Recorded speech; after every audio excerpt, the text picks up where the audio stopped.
Hey everybody, what is up? Tominator here. So in this one I wanted to go back and take a second look at the 2018 Mr. Olympia Finals comparisons because I already did a detailed breakdown using pictures, high quality HD pictures, courtesy of Team Andro. But at the end of the day, pictures can only tell you so much. I do feel like a lot of information is lost when you look at still photos as opposed to video because we don't get a good sense of the transitions, of how these guys can actually hold poses and maintain it and show composure out there and have a good stage presence. So this is kind of, I think, where Shawn really excelled and Phil faltered. And so I think it's important to look at multiple sources in order to be as comprehensive as possible. And so this is taken from the live stream. I really hope that I don't get slapped by AMI with a copyright violation like I did last year and get forced to take it down because that's what happened in 2017. If you guys don't know. So that's why I've been hesitant to try and use the video footage. But I'm going to take a chance here, and hopefully they don't notice, they don't care. I think it is fair use anyway, but regardless. So this is from the stream, and based on what I'm seeing here, I can absolutely understand why a lot of you guys have Phil not even in second, but in third. Because Phil Heath thrives off of detail, okay? He doesn't have the best structure or the best frame, so he needs to make up for it with all the definition and the muscle maturity, the finer details on his physique that really draw your eye.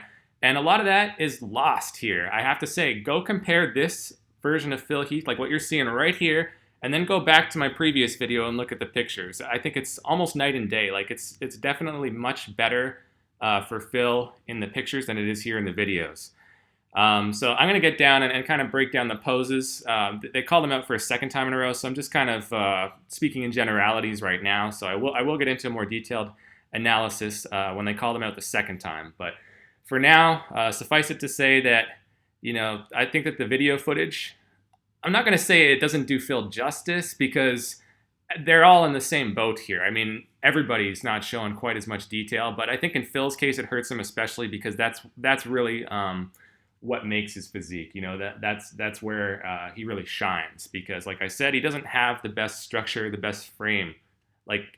So guys that have better outlines than him, like Shawn Rhoden and Rolly Winkler, are really taking advantage of that here. So I would probably have Phil losing a couple more poses now if I was judging based off of this footage here. And right here in the rear lat spread, I think Rhoden actually looks better than I was giving him credit for. He looks wider, his taper looks better. I do see a slight minor asymmetry between the right lat and the left, where the right looked like it was sticking out a little wider, and he's still far too flat, not showing enough detail or thickness in that pose. But he did look better than what I initially thought, so there's that. And here's another pose where I might be tempted to change my mind. Because from this angle, it's not doing Phil any favors, kind of emphasizing the midsection. And other than the arm itself, yeah, I think Rhoden on the whole probably looks better based off of this perspective right here. So I can see that one definitely going to Rhoden now. I'm still kind of on the fence about it myself because of the difference through the triceps. But here, I mean, this is stuff you didn't catch with the still photos, and it's Phil just kind of gasping for air, gulping like he's a fish out of water. It's not befitting of an Olympia champion whatsoever. So, I think that really was the moment where the nail was hammered into the coffin of Phil Heath by Shawn Rhoden. So it was a good bit of showmanship by Rhoden kind of staring him down like that for, 10 seconds almost. But in my opinion, it was a little unsportsmanlike just for the fact that he dragged it on so long. Now in the most muscular, I think Rolly crushes Phil now because we're not seeing the edge that Phil had in conditioning over Rolly.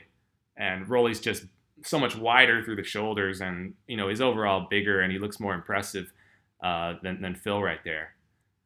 So now we're going to actually get to see the second call out. These are some guys I haven't even talked about yet, so I'm excited for this. I might do a more detailed breakdown using pictures because for the second call out as well, because there's so many of them up on stage here. We only really get to see, for the most part, maybe 3 or 4 of them hitting the poses before they move on. So we kind of miss, for the most part, the guys standing on the outsides. And it's mainly focused on Big Ramy, Dexter Jackson, and Brandon Curry, who are standing in the center. And that's okay, because I think that those three are the ones that they placed the highest out of this call out. And I think that they were the most impressive looking bodybuilders in this lineup here. So Curry, kudos to Brandon Curry. I'm so happy that he brought it and he actually delivered this time. Because last year I do feel like, through no fault of his own, he kind of got shafted a little bit. I don't think that 8th place was a fair placing for him. And so I'm very happy to see justice served this time around and him taking 5th. Big Ramy, holy cow, he made such an improvement from prejudging to the finals. If he had shown up in this condition on Friday night, he would have taken 5th or possibly even 4th. I have no doubt about that, because he looks great here. And I think, correct me if I'm wrong, but I think he actually edged out Curry in the scorecards for the finals by maybe a point or so. But Brandon's front double bicep there is absolutely legendary already. His front lat spread's very good. Asha looked pretty good there from that couple of seconds we just saw. Big Ramy is just filling it out like no other. He's wide as a freaking house. Dexter looks weak in this one. It's always been a very poor pose for the blade. It was a good one for Cedric as well. In the side chest, I think Ramy looks excellent. I mean, that side leg is great. He's massive upstairs. Curry looks awesome too. He's really filling it out nicely. Dexter, I don't know. He's done it much better in the past. That stomach was protruding a little much. So I feel like that wasn't a good side chest for Dexter, not by his standards. And when they turn around from the rear, this is where a guy like Steve Kuklo on the left there really suffers. I think once they turn around, he falls off dramatically because he doesn't have the thickness or detail to hang with these guys. I mean, look at all the depth, all the 3D effect going on in Dexter's back right there. Now, Kuklo was probably like the driest and most conditioned, or one of the most conditioned bodybuilders up on stage this year, but from the back, it just wasn't evident. His skin looks very thick. He just doesn't show much separation whatsoever. Now look at these rear lat spreads there. I mean, Dexter's got like a Phil Heath-esque thing going on with all the detail. Big Ramy was just extraordinarily wide, and Brandon Curry's had that beautiful V taper flaring out wide like a plane about to take off. In the side tricep, not the best camera angle to judge that one. I really can't make any meaningful assessments based off of that look. In the ab and thigh, wow, the Asha looks great, really dialed in. Curry looks good. Kuklo's not looking as conditioned as I thought. I thought he looked better when he came out individually. Big Ramy was looking kind of awkward, like he's almost too big to put his hands behind his head. But that's okay, because I'll make up for it here in the most muscular. Yeah, I like Curry, though. Watch Ramy when he hits the crab shot. He kind of just doesn't have enough sharpness in the upper body here. He's got all the size in the world. We all know that, but I like Curry more in the crab. So that's just a little brief glimpse at the second call-out. Good to see those guys. Really an incredibly deep lineup this year. When that is your second call-out, you have all-stars like Big Ramy and, prodigies like Curry and, no pun intended, and Nathan DeAsha coming up. Pure legends like Dexter Jackson and, his former first place runner-up at this event last year in Big Ramy. So a former Arnold Classic champion in Cedric McMillan. Just crazy, man. What an awesome show this year. So now they're going to bring out these guys once again for another look. And I wish that they would have jostled them around and switched up the order. Like, I don't know why they put them in the exact same spots on the stage in the exact same positions as last time. Look at Shawn, though. Look at Rodin's body language here. Does he look like a guy who's worried? Like, he looks so cocky and confident up there, what he just did. He looks happy to be there.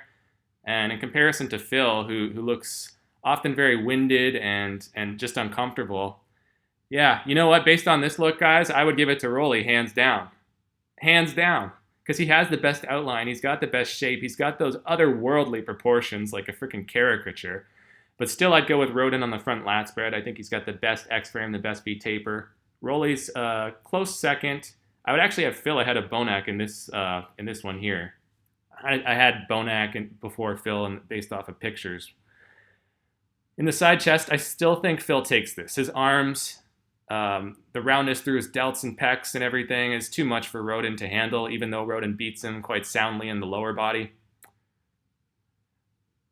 And once I turn around, yeah, all the extra striations and stuff in Roden's glutes really kind of pulls him ahead downstairs, I think, over Phil. Although hamstring-wise, they're pretty much right on par with each other.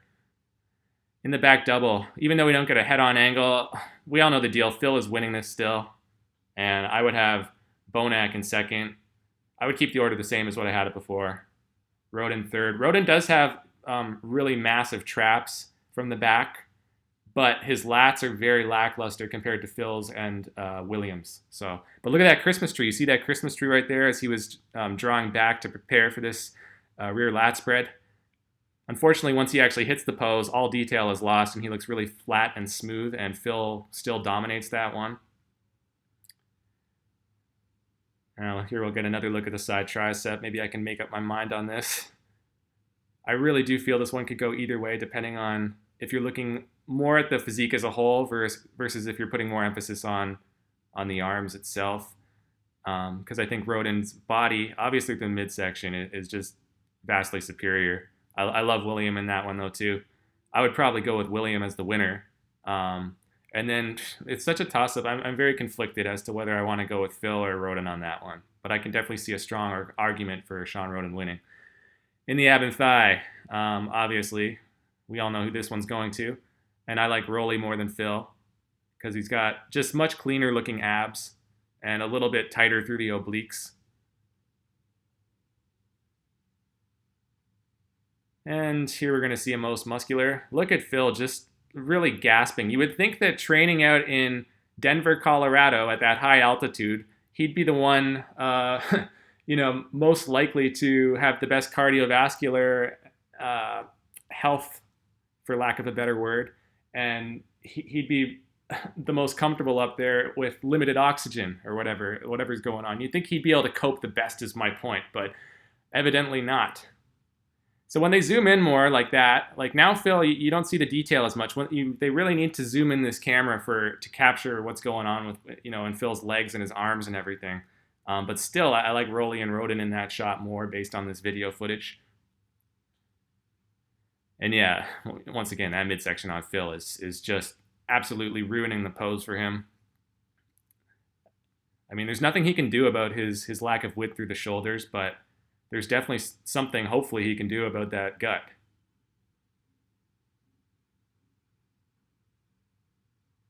Yeah, side chest.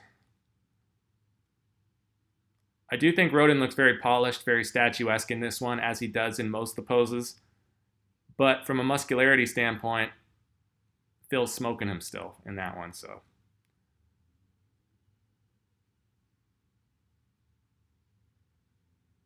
Yeah, I believe around this point, or perhaps a little before, Shawn Ray, the commentator, was pointing out and repeatedly criticizing Phil for being watery and dropping water out there. He was saying it was just kind of streaming down his pecs and shoulders, coming out of his traps and neck and everything. And yeah, I can kind of see that, but at the same time, I don't think it warranted quite as much criticism as Shawn seemed to be leveling at him. Now, admittedly, that does show a lack of conditioning, that he's not fully dried out there. But at the same time, it's not like it was dripping off of him, like in rivulets and smearing his tan product or anything. So I don't think that it really hurt him all that much. I think it added a little bit of show shine, so to speak, and made enhanced his 3D effect in a way. So anyway, that's all my analysis for this one, guys. I think it's closer, and I can definitely see the arguments being made for Roden. I think that he does look like more of a clear-cut winner based off of this footage. So I totally understand why a lot of you guys, we're picking him to win and everything. So thanks for watching, everyone. And until next time, I'm the Tominator signing off, and I'll be back.